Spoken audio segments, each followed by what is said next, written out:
समस्त नमस्कार praise the Lord. आसंतु आज आम द्वितीय विवरण 30 अध्याय 3 पद जी भाई पवित्र शास्त्र आज जो प्रसंग होची अनुताप एवं उद्धार। अनुताप सहित उद्धार पाइबा आम इच्छा करुछु। से 30 पर्वर 3 पद को पुणी 7 पद को आम देखा संक्षिप्त भाव में आम बुझीनेबा।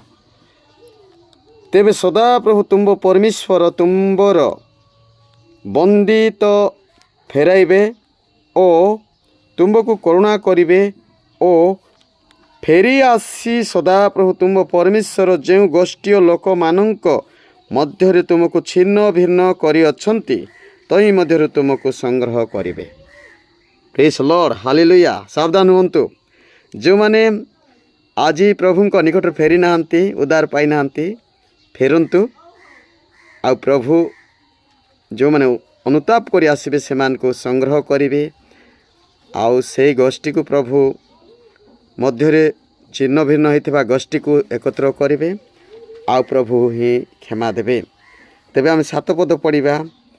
आउ जो माने तुमको ताड़ना कले तुम्बर सेई शत्रु और घृणाकारी मानक ऊपर सदा प्रभु तुम परमेश्वर यही सब साप बर्ताइबे। जो मैंने घृणा करते निंदा करते तमें अनुताप करी ताकू क्षमा देल ताहले उल्टा से मान को प्रभु दंड देवे। जागृत हंतु सावधान मध्य हंतु। प्रभु जेपरी आपण मान को प्रेम करती से परी आशीर्वाद मध्य करती। प्रिय लोक माने सावधान हंतु। बाइबल को पढ़ंतु। आई जगत मध्य सबुठारु बड़ विषय होची उदार विषय होची प्रभु जीशुख्रीष्ट को ग्रहण करंतु। पृथ्वी रे जेते प्रकार कार्य करंतु ना कहीं कम रे आमे माने एठी 120 वर्ष बंचला पर गोटे मृत्यु अच्छी से आमे सर्वदा अनुताप जीवन काटिबा पई प्रभु साहाय्य करंतु। आपण मान को मु अनुरोध करुछि प्रभु कर लोक आपण समस्ते आउ प्रभु ये पृथ्वी रे आमको रखिछंदे जो प्रभु को धन्यवाद देबा पई आउ समस्त विषय बुझवा पाई आ अनुताप करबा पाई। अनुताप कले आशीर्वाद अच्छी।